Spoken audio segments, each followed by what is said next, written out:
Oi, galera! Olha, a nossa aula hoje vai ser uma aula muito legal. Tia, mas por que vai ser uma aula legal? Porque a gente vai falar sobre, os indígenas, diferenças e semelhanças. Então a gente vai falar dos povos indígenas, Aqueles povos que principalmente no Pará, eles são a nossa base. A gente vive muito as questões de palavras, de costumes, principalmente indígenas, tá? Então a aula de hoje vai ser muito bacana. Olha lá. Indígenas, diferenças e semelhanças. Povos indígenas na América. Então a gente, aqui no primeiro momento, a gente vai falar o quê? Sobre os povos indígenas na América, A gente vai falar sobre os povos indígenas aqui no Brasil, na Colômbia, na Bolívia, nos Estados Unidos, tá? Olha lá. Estima-se que no ano da chegada de Colombo, em 492, a América era habitada por 57 milhões, tá? E 300 mil indígenas agrupados em milhares de povos. Então, tia, mas quem é esse Colombo? Porque eu não conheço quem é esse Colombo. Colombo, a gente vai estudar sobre a chegada dos portugueses, mas lá na frente, mais profundamente. Aqui a gente vai falar bem superficialmente, tá?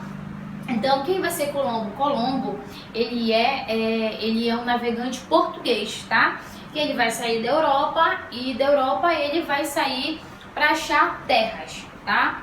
Lugares onde eles podem pegar alguns objetos, algumas especiarias. Mas o que são especiarias? São objetos, são coisas que eles podem vender lá na Europa, tá? Então, Colombo, ele chega aonde hoje, tá? Ele chega na América, tá? Em 1492. E aqui existia 57 milhões e 300 mil indígenas, tá? Então existiam muitos povos. A gente pode citar entre os povos, a gente pode citar quem? Os astecas, os incas, os maias, os sioux. Olha, os sioux, eles são predominantes, povos indígenas predominantes. De onde, tia? Lá dos Estados Unidos, onde hoje é os Estados Unidos. Os astecas, maias e incas, eles são lá da Bolívia, eles são lá do México, então são povos indígenas também. E a gente também tem quem? A gente tem os povos indígenas que viviam no Brasil. Mas hoje a gente vai falar sobre os povos indígenas do Brasil, tá? Mas lá na frente, em outra aula mais lá na frente mesmo, a gente vai falar sobre os astecas, maias e os sioux, tá? Olha lá. Povos indígenas no Brasil, tá? Chegada dos portugueses à terra brasileira. Então, a gente vai fazer só uma prévia, tá? Os indígenas, eles viviam no Brasil, tá? Uma das terras onde hoje é o Brasil. E viviam diversos indígenas, tá? Esses indígenas viviam tia, mas eles viviam do quê? Eles viviam da caça, eles viviam da coleta, da pesca e também viviam da agricultura. Os indígenas viviam da natureza em si, tá? Não era como hoje em dia, que a gente tem várias casas e tudo mais. Não, viviam na natureza. E esses povos viviam espalhados. E aí é quando tem a chegada, dos portugueses. Esses portugueses que vêm, da Europa, de outras localidades, para fazer o quê? Eles vêm em busca, de terras, lugares onde eles possam tirar alguns produtos, alguns frutos e levar para vender no seu país, tá? Olha lá. Aqui também se tinha aldeias grandes. Então imagine que no Brasil, na terra onde hoje é o Brasil, existia vários povos e sempre existiam aldeias grandes, tá? Hoje essas aldeias a gente diz que são as etnias. E aí então existiam várias aldeias. E essas aldeias, cada uma tinha seu costume, muitas das vezes, o seu modo, a sua própria linguagem e tudo mais, tá? A população que vivia era de 3 a 5 milhões de pessoas. Então, exemplo, a gente tinha uma aldeia que era do Tupi, do Tupi-Guarani. A gente tinha uma outra etnia que era o G. Então a gente tinha várias etnias. Então esses povos, eles eram espalhados, tá? Em vários lugares do Brasil. Eles não eram juntos, tá? Então eram bem espalhados. Hoje a gente pode entender, se vocês fizerem um pouco na internet, vocês vão acabar vendo que ainda hoje existem vários povos indígenas. Aqui no norte, que é a Amazônia, a gente tem que várias etnias, várias tribos, né, que moram aqui. Mas quando os portugueses chegaram no Brasil, onde hoje é o Brasil, existia diversos povos, existia várias pessoas, tá? E aí com esse contato, acabou o contato do português com o indígena, acabou às vezes sendo muito complicado. E os portugueses, às vezes, acabaram entrando em conflito com os indígenas e acabaram matando. Então, muitos dos indígenas acabaram sendo exterminados no decorrer, né, da colonização. Olha lá, conhecendo os povos indígenas. Cada povo possui uma cultura própria, isto é, linguagem, tá? Então, cada povo desses que eu falei para vocês que viviam, né, pelo Brasil, então eram diversos, cada um tinha a sua própria linguagem, a sua linguagem própria, né, o seu significado para a palavra. Tinham crenças, né? Exemplo, um acreditava no Deus Sol, no Deus Lua. Então, em diversos lugares existiam várias crenças no que eles acreditavam, no que eles voltavam à fé deles, tá? E o jeito próprio de trabalhar. Então, né, uma das características dos indígenas é o quê? É a caça, é a coleta, é a agricultura. Tinha alguns indígenas que não dominavam a agricultura, que não mexiam com a agricultura. Mas os indígenas predominantes aqui da Amazônia, em si, muitas das vezes eles tinham, né, no seu trabalho a questão da agricultura, ou seja, de plantar, de exemplo, eles abriam eles derrubavam, tá, as árvores e aí ficava limpo, e aí eles iam plantar o fruto que eles queriam, né, e aí iam viver daquele fruto. Exemplo, a mandioca. Então, a mandioca ela vai ser muito forte, ela vai ser um fruto muito usado aqui na Amazônia, tá? Uma das coisas muito importantes que vocês têm que entender sobre os povos indígenas é o que? Esses povos, eles têm, né, uma contribuição na história e cultura brasileira, tá? Então, imaginem só que esses indígenas, né, eles fazem parte, né, do que hoje é o Brasil. Porque, olha, vocês imaginem só, o Brasil, ele é uma mistura do português, do indígena, tá? O indígena tem uma importância muito grande, e do africano e de outros povos também, mas principalmente desses povos, tá? Desses três. Então, o indígena ele tem muitas contribuições. Uma das contribuições que é muito forte são as palavras, né? Olha, a gente não usa no nosso dia a palavra paçoca, é de origem indígena. A gente usa também a palavra maniçoba, algo que a gente come muito aqui no Pará, também de origem indígena. É outro tacacá, que a gente gosta muito, né? Também de origem indígena. O tucupi, que a gente também usa muito, né? Principalmente a gente em vigia, que faz o quê? Come muito peixe com tucupi muitas das vezes, ou toma aquele tacacá legal, gostoso, né? Então, imaginem só que esses povos, eles vão deixar pra gente palavras, eles vão deixar costumes que a gente usa. Olha, um dos costumes que a gente tem do indígena é o quê? A gente não toma banho pelo menos 4, 3 vezes por dia, então é um costume indígena.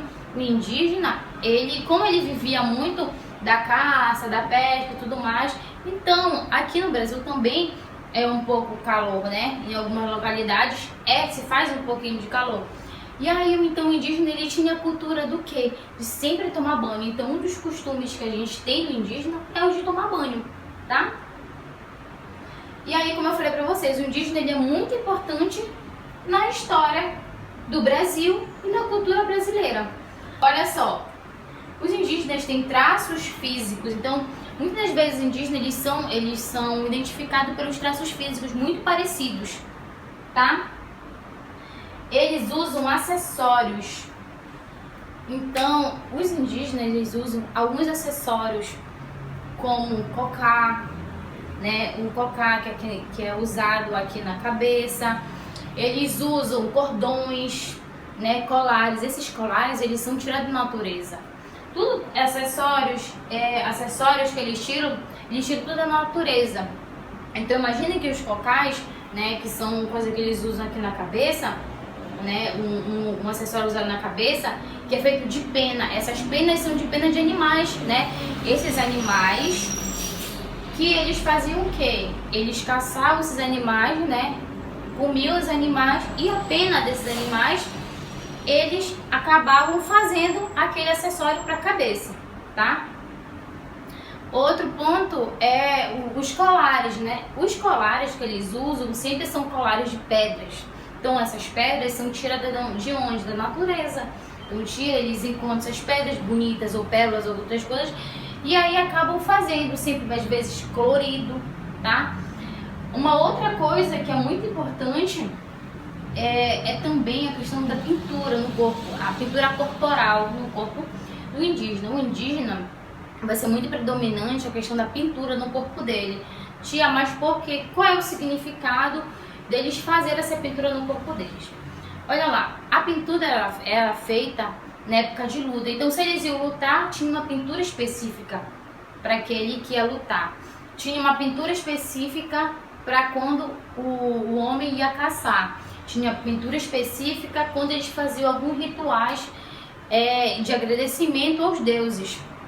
E também tinha pinturas corporais quando se fazia um casamento, tá? Então, no costume indígena, a gente tem essa questão dessas pinturas. E essas pinturas, elas tinham, mas se pintavam com o quê? Eles tiravam, né, algumas tintas da natureza. Olha, eu não sei se na casa de vocês, na casa da avó, do tio, alguma coisa assim, usa o urucum, né? Aquele que a gente usa para quê? Para colocar na comida, a mamãe, o papai, a tia coloca na comida, né? Aquele vermelhinho que a gente coloca na comida para dar aquele sabor e ficar mais vermelhinha a comida, né? Que muitos também usam o coloral, mas a gente, principalmente aqui no Pará e em Vigia também, né? A gente usa o quê? A gente usa o urucum na nossa comida, tá? Então também faz parte do costume também dos indígenas. Olha lá, as linguagens. Os povos indígenas falavam línguas diferentes uma das outras. Então, imaginem só que no Brasil, onde hoje é o Brasil, existia vários povos, como eu falei para vocês. Então, cada povo vivia na sua localidadezinha, no seu pedacinho de terra, certo? E aí, eles desenvolveram linguagens diferentes, tá? Então, cada um tinha linguagem diferente, cada um, muitas das vezes, dava um significado para algum objeto, para alguma coisa que fazia, tá bom? Olha lá. Aqui a gente tem o quê?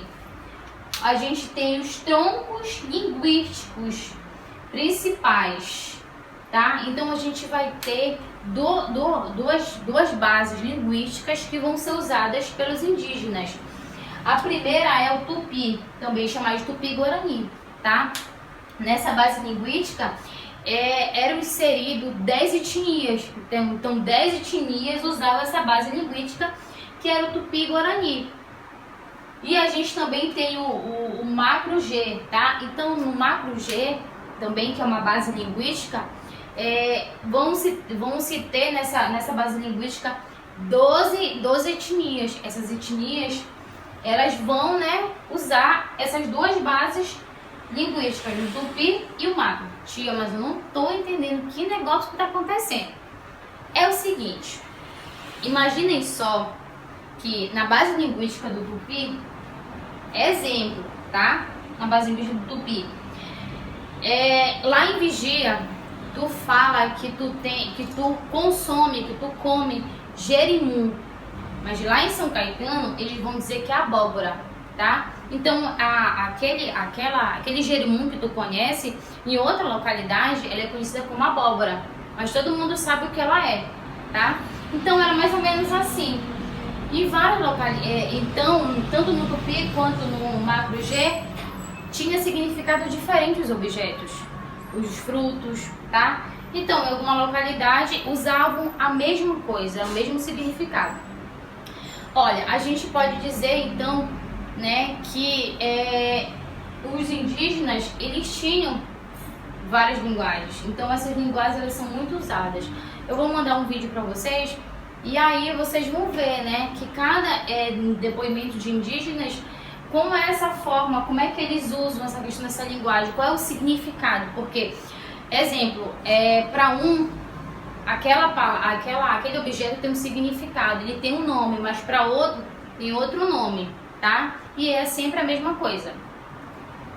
Olha lá, as semelhanças entre os indígenas, tá?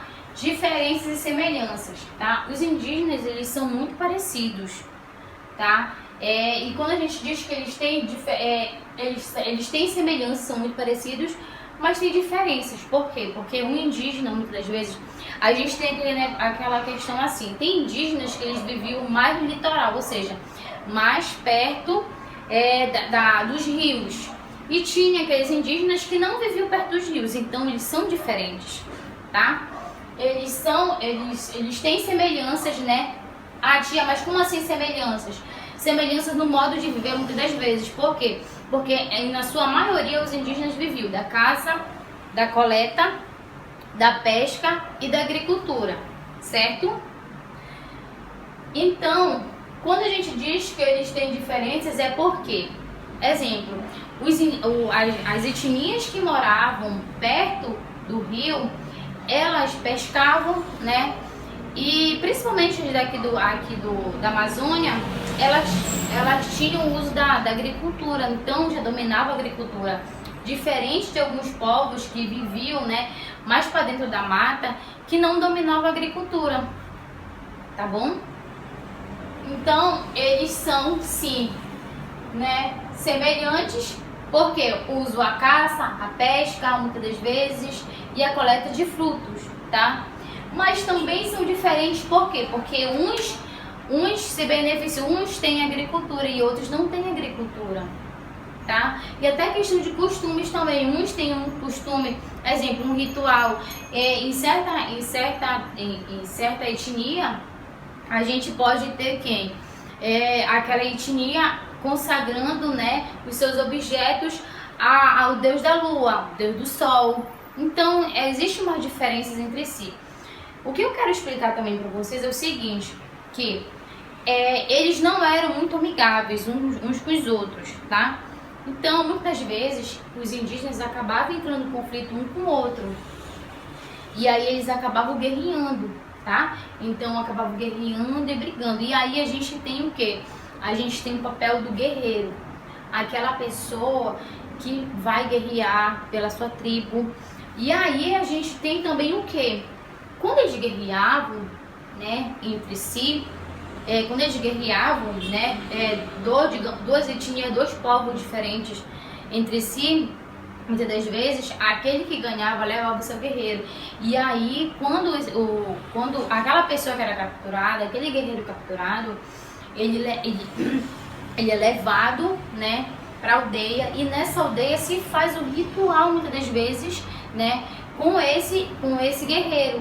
E aí a gente tem também alguns rituais que a gente também pode chamar de rituais na qual eles acabam consumindo, né, do corpo do guerreiro. Por quê? Porque segundo os costumes deles, de alguns deles, a ideia de se consumir do guerreiro vai se consumir do quê? Da sua força, da sua gentileza, né? Se aquele guerreiro era bonito, né? Quando se consome aquele guerreiro, pode dizer que também a pessoa vai pegar aquela característica de também ser bonita, tá bom? Olha lá, a terra para o indígena é de quem trabalha nela. Então, assim, imaginem só que esses indígenas, eles viviam, né? Tinham muitas terras. Então, para que houvesse, né, aquela pessoa, aquela família se fixasse, né, e fosse dono daquela terra, ele teria que trabalhar naquela terra. Não existe, não é igual hoje, né? Que exemplo, eu posso comprar um terreno, eu paguei para aquele terreno, mas eu não vou morar lá, mas aquele terreno é meu, certo? Já na questão indígena, não. Para você ser dono daquela terra, daquele chão onde você mora, você tem que trabalhar. E outra coisa, o trabalhar é o coletivo.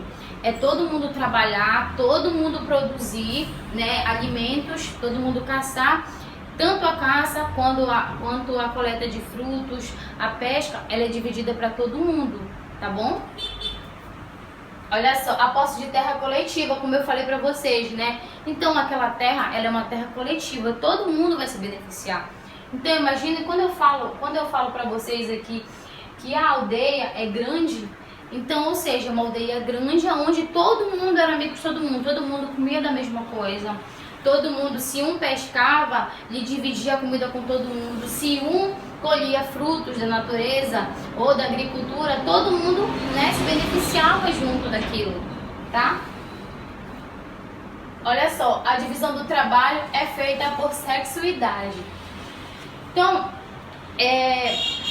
um dos pontos que eu tenho que falar para vocês é que os indígenas, eles não tinham uma questão política igual a gente. Hoje a gente não tem um prefeito, né? Em Vigia, exemplo, a gente tem um prefeito que administra tudo, que dá ordem, que contrata tudo mais, né? E a gente tem os funcionários dele. Na questão indígena, não, eles não têm uma organização política, não tem uma pessoa acima, uma abaixo, não. Eles têm divisões que eles fazem, tá? Então as pessoas, elas são divididas para fazer tarefas, para dar tudo certo. Olha lá. E aí nessa divisão de trabalho, tanto o idoso quanto a criança, né, eles não entravam na questão da divisão.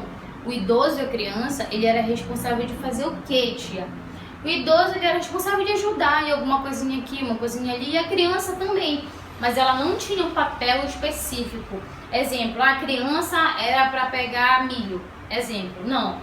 A criança, ela ajudava a mãe dela, ficava por ali, tal, porque a criança era muito mais solta para brincar, para se divertir e tudo mais, tá?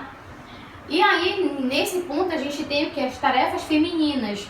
Então, a mulher, ela tinha um papel muito importante, tá? Por quê? Porque o papel dela era de plantar. Lembra que eu falei para vocês que algumas etnias, elas vão ter a questão da agricultura? Então, é nesse sentido aqui. A mulher, ela vai plantar, ela vai ser responsável de plantar aquele fruto. Também ela vai ser responsável de cuidar, ela vai ser responsável de molhar, tudo mais. E quando aqueles frutos realmente derem, exemplo, a Índia pegou e plantou, deixa eu ver, laranja. Então ela plantou laranja aqui. Então ela vai ser responsável de molhar, tudinho. Quando a laranjeira crescer, a Índia vai ser responsável de extrair o fruto. Então ela vai ser responsável de tirar a laranja da árvore e levar, né, para ser consumida com os outros, tá? E como eu falei pra vocês, então ela tira da árvore, olha, ela planta, ela vai colher os frutos, ela vai transportar. Quando a gente diz que ela vai transportar, ela vai levar esses frutos para a aldeia, para ser consumido, tá? Outra coisa, muitas etnias, elas faziam o quê? Elas tinham um fruto predominante, que era a mandioca, usava-se da mandioca. Então vocês sabem, né, que da mandioca se faz a farinha, o tucupi, a tapioca, a goma da tapioca, que a gente usa muito no nosso dia a dia, né? Então a mulher, ela também é responsável de fazer o quê? De fazer a farinha, ela também é responsável de tecer, né, redes, de tecer cesta, de tecer várias coisas, utensílios muitas das vezes usados, né, no dia a dia dessas etnias. E a mulher também, ela é responsável do quê? De preparar os alimentos. Então, ela é responsável de cozinhar, fazer a comida para todo mundo comer. E também é muito responsável de cuidar das crianças, dos seus filhos, tá? E aí, E aí a gente tem o quê? A tarefa masculina, a tarefa do homem, né? Aquele índio que vai ter um papel, ele vai ter que fazer alguma coisa na sociedade. Ele vai ter que fazer alguma coisa nesse sentido. Então, o homem, ele é responsável de preparar a terra. Então, exemplo, quando o homem ia preparar a terra, então ele escolhia uma área, ele cortava aquelas árvores e aí deixava limpo, ou seja, deixava limpo, propício para quê? Para a mulher vir e plantar o fruto, tá bom? O homem também é responsável de construir as armas, então ele é responsável de construir a flecha, né? De construir alguns objetos que ele vai ser usado para pesca, para coleta de frutos, né? Para caça. E também o homem é responsável de construir canoas e moradias. Então a canoa também vai ser usada, né, para fazer o transporte, ou seja, a pessoa ir de um lugar para outro na canoa. E também, claro, para pesca, a canoa vai ser usada.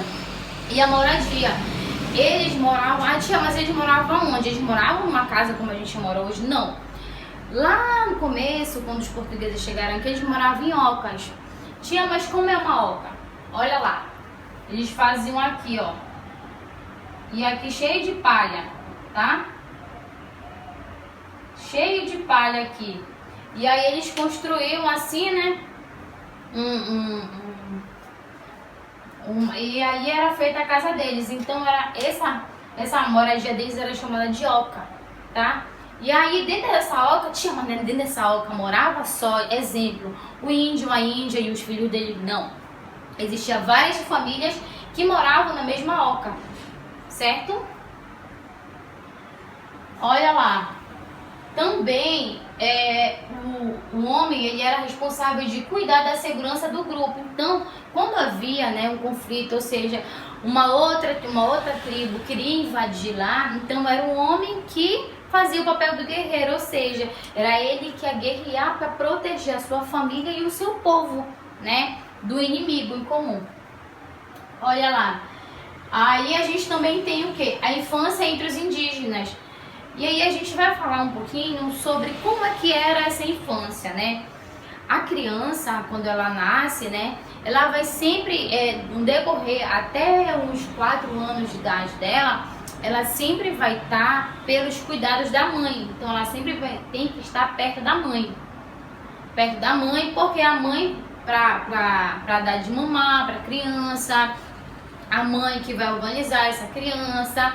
E também quando a mãe sai para ir plantar, extrair, transportar ou preparar alimentos, a irmã mais velha, ela fica para ajudar essa criança pequenininha, tá? Então até os 4 anos a criança, ela sempre vai estar com a mãe dela. E aí o decorrer, né, de 4 anos para 5 anos, essa criança já fica livre para brincar com outras crianças na aldeia, né? E com o decorrer do tempo, essa criança vai começar a aprender algumas coisas, vai começar a ir com o pai, uma pesca, por uma caça, pegar animais pequenos. E aí a gente diz que tem um jeito parecido de viver. Então todas as crianças viviam aquela mesma situação, né, de sempre estar perto da mãe ali no convívio, tá? Também viviam com uma família extensa. Então quando a gente fala, tia, mas como assim? O que era família extensa? Como eu falei pra vocês, eles viviam dentro da oca aqui. Então nessa oca, a criança, ela era ensinada, cuidada pelo pai, pela mãe, pelos irmãos, mas também por todo mundo que morava dentro da oca. Então imaginem que existiam várias famílias que moravam dentro da oca. E aí essa criança, ela era educada também, né? Aprendia tudo que ela precisava para a vida, tanto pelo pai quanto pela mãe, pela mãe, quanto por várias pessoas que moravam. Então essas pessoas que moravam na mesma oca, elas vão ser chamadas de família extensa, tá? E aí a gente, depois dessa fase da criança, né, que ela fica um pouco com a mãe, depois ela vai começar a pegar alguns animais de pequenos portes, fazer alguns trabalhos leves e tal. E aí a gente vai passar para a adolescência, né? Aonde o indígena, ele vai ter as transformações corporais. Então vai haver aquela mudança no corpo, né? Vai começar o desenvolvimento da pessoa, também questão de pensamento, tá? E esse adolescente, ele vai começar a conviver com as pessoas da sua idade, conhecer as coisas, vai começar a querer namorar, vai querer conhecer as suas histórias, né? Porque assim, é muito importante que vocês saibam que o indígena, nesse momento aqui, da chegada dos portugueses, esse indígena, ele não tem uma história escrita, né? A gente aqui não tem um livro escrito, né? A gente tem tudo escrito, a nossa certidão, tudo que a gente tem, tudo que a gente é hoje em dia, a gente tem escrito, certo? Só que o indígena, ele não tinha essa questão do escrito. Ele fazia o quê? Toda a história indígena era uma história oral. Tia, mas o que é uma história oral? É aquela história, né, que é passada de pai para filho. Então era sempre uma história falada, tá? Então, esse indígena, na sua adolescência, ele vai começar também a desenvolver essa questão, né, de saber dos mitos, de saber dessas histórias. Mas quem é que vai ter esse papel de falar essas histórias? É uma pessoa específica, é o pajé. O pajé, ele tem a questão, ele é como se fosse uma pessoa espiritual. Ele tem o dom de falar com os deuses também, né? Então tem toda uma questão mística na questão do pajé. E o pajé também ele era responsável de quê? De transmitir a história do seu povo para os mais novos. Então imagine só que o pajé, o que ele fazia? Chega a determinada hora do dia ou da noite, ele sentava perto de uma fogueira e aí as crianças, os adolescentes sentavam ao redor dele, ao redor da fogueira também, com ele.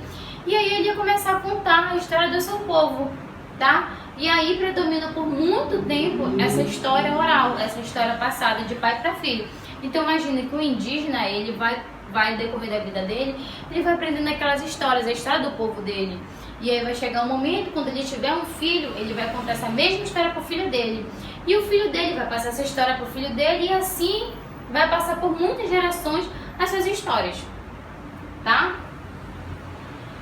Olha lá, também na adolescência, o indígena, ele passa pelo período de preparação para ser um guerreiro. Então, na adolescência, eles vão ter uma preparação, né? Como eu falei para vocês, saber dessas histórias, eles vão começar a aprender como é que vão guerrear, né? Eles vão aprender como é que se faz os rituais de agradecimento, de casamento. Então, é nesse momento pela adolescência que o indígena, ele vai aprender muita coisa sobre o seu povo, tá? Olha lá, eu vou ler para vocês sobre essa questão da adolescência indígena que tem aqui no livro de vocês. Vão lá na página 91, tá? Olha lá. Tá. A gente então, eu vou ler para vocês no caso então sobre a criança, tá? Sobre o que está aqui na página 91 sobre a criança. Quando qualquer que seja a sociedade indígena onde você tenha nascido, você foi tratado com extremo carinho, recebeu dos velhos uma atenção especial, tá? Suas irmãs mais velhas carregavam você para todo lado. Então, como eu falei para vocês, né? O bebezinho indígena, quando ele nasce, então a mãe, as irmãs vão carregar essa criança por todo lado. Tem toda uma questão de carinho, atenção para essa criança. E então, quando bem pequenino, ou seja, pequenina, você não desgruda da sua mãe. Ela tinha um jeito de carregar você para onde ela fosse. Lugar de criança pequena na aldeia indígena é sempre perto da mãe, tá? Então, imaginem só, que a criança ela sempre estava perto da mãe dela. Mas agora, com 4 a 5 anos, você já pode se arriscar um bocadinho. Já começa a formar grupinhos com o pessoal do seu tamanho. Então, imagine que com 4, 5 anos, a criança, ela já vai fazer o quê? Ela já vai brincar com os outros amiguinhos da sua idade, tá bom? Por enquanto, as brincadeiras são ali mesmo, aos olhos da mãe, da avó, das tias, do pai, do avô e dos tios. Ainda não dá para se arriscar as grandes distâncias. Lá pelos seus 7 ou 8 anos, aí sim, olha, aí nos 7 ou 8 anos a criança já conhece um pouquinho e aí sim já dá para fazer algumas coisas fora, né, da aldeia. Haja mato e arquinho, peixinho, caça de bichos pequenos, passarinhos e árvores para subir, e o rio para nadar, e o mundo para reconhecer. Então, imagina que aos 7, 8 anos, né, essa criança agora vai fazer o quê? Ela já pode pescar, já pode querer caçar alguns animais pequenos, já pode nadar no rio, né? ali com uma supervisão da mãe ou de uma irmã. Então a criança nessa idade já pode fazer algumas coisas mais arriscadas. Principalmente se você for menino, com menos atribuição doméstica que suas irmãzinhas. Então imaginem só, quando o menino indígena, né, então ele podia fazer várias coisas, já a menina indígena não. Ela já começa a ser preparada para quê? Para assumir uma responsabilidade, ou seja, assumir também depois, né, questão da plantação, da extração, questão do casamento, tá? A vida da criança acontece no cenário de verdade e não de mentirinha. Cozinham mesmo, caçam mesmo, coletam mesmo, transportam mesmo os produtos colhidos na roça. Então, a partir do momento que essa criança vai crescendo, ela vai começar a ajudar também na aldeia, né? A colher frutos, a pescar, a caçar, tá? E aí eu tava falando pra vocês na adolescência aqui, né? As mudanças, as transformações que ocorrem no corpo dessas crianças, no corpo desses adolescentes. Olha lá. Do ponto de vista individual, é o tempo de vivenciar grandes transformações. Então, como eu falei pra vocês, né? Na adolescência, há essa questão dessas transformações, essas mudanças que ocorrem, né? No corpo e ampliar os seus relacionamentos. Então, vai ter essas mudanças no corpo e ampliar o relacionamento. Por quê? Porque é nesse momento na adolescência que os meninos vão começar a querer o quê? Namorar, conhecer outras meninas, conhecer outros amigos, tá?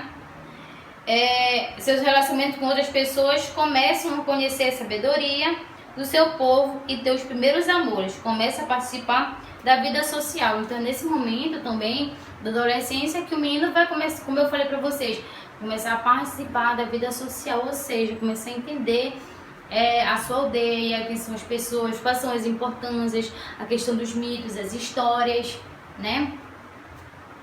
Se você for um rapaz e tiver nascido numa aldeia chavante, prepare-se.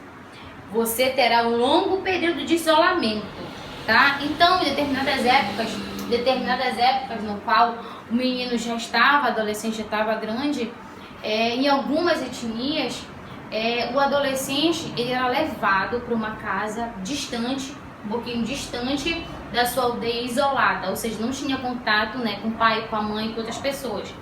Então esse adolescente ele é levado para essa casa no meio do mato, aonde tem outros meninos da sua idade, e aí ele vai ter o contato só com esses meninos, tá bom? Você viverá por quase 5 anos numa casa especialmente construída para você e seus iguais, ou seja, num período seu convívio maior será com os outros rapazes da sua idade e com os adultos que os ensinarão a caçar, correr e serem fortes, corajosos e conhecedores, tá? Então imaginem só que o adolescente ele é levado, né, para uma casa distante do seu povo, e lá ele só vai ter o convívio com quem? Com os meninos que ele com os meninos que ele vai conhecer lá e com aquela pessoa específica. Então imaginem que lá tem 2 pessoas adultas que vão ensinar esses meninos a fazer o quê? A pescar, a caçar, né? A questão da plantação, a questão da agricultura, caçar e tudo mais, tá? Então o convívio vai ser só com essas pessoas. Olha lá. E vai acontecer dos mitos da história do seu povo. A fim desse período, passará com seus companheiros por provas de coragem e resistências, corridas, cerimônias, cantos e danças na madrugada, tá? Então, a partir desse momento que os meninos já aprenderam como é que caçava, pescava, né, plantava e tudo mais, agora eles vão passar por uma outra fase, a fase na qual eles vão passar por alguns testes de coragem. Esses testes, eles são para quê? Para a pessoa se tornar um guerreiro, ou seja, um lutador, né? Para prevenir quando há uma invasão naquela aldeia, aquela pessoa está preparada para reagir, tá? Então eles vão aprender o quê? A ter resistência, a correr, e aí vão aprender as cerimônias também, né? Que vão ser usadas no decorrer das suas vidas. O seu corpo será muitas vezes pintado com urucum e carvão e ornamentos com testeiras com testeiras, cintos e penas, características dessas etapas da sua vida. Tudo isso irá culminar numa grande festa, a festa em que você terá os lódulos de suas orelhas furados, simbolizando a sua capacidade de procriação, a sua viralidade e sua condição de chavante adulto. Em outras sociedades, tudo pode ser, certamente o diferente, tá? Então, olha só, nesse momento vai ocorrer o quê? A partir desse momento que o menino ele já está preparado para ser um guerreiro, ele vai passar por um ritual na qual ele vai ser furado as orelhas dele, né? Vão pintar o corpo dele e aí ele vai passar por esse ritual que diz que ele está preparado para viver em sociedade, ou seja, é um ritual que diz que ele já é um adulto, então ele é um guerreiro, ele já pode casar e tudo mais, tá? E aí a gente tem o quê? Ser adulto. A mulher casa muito mais cedo. Então a mulher, desde muito cedo, a menina, ela já é preparada para ela aprender a tratar a cuidar da casa, a cuidar das crianças. Por quê? Porque muito cedo a menina ela vai casar, tá bom? Olha lá. E aí nessa fase adulta tem algumas funções específicas que são quem? Os tocadores de instrumento. Então tem algumas pessoas que são especiais nessa sociedade, né? E são os tocadores de instrumentos, porque eles usam os instrumentos para fazer a música, para dançar, que eram coisas que eram muito importantes, porque eles tinham vários rituais e aí se precisava de alguém, né? Ou seja, de um tocador de instrumentos. A gente também tinha o mestre de cerimônia. Lembra que eu falei pra vocês que eles têm vários rituais? Então tem que ter uma pessoa específica para fazer esses rituais. Então tem o mestre de cerimônias. E aí também tem o cantador, tá? Uma pessoa que também vai cantar, uma pessoa específica que vai cantar. E também a gente tem o pajé. Lembra que eu falei pra vocês? O pajé, ele vai ter o papel nessa sociedade indígena de fazer o quê? Ele tem aquele papel de sabedoria, ele é a pessoa mais sábia, a pessoa que mais sabe naquela aldeia. E geralmente o pajé é sempre uma pessoa idosa, né? Porque é uma pessoa que já tem muito conhecimento.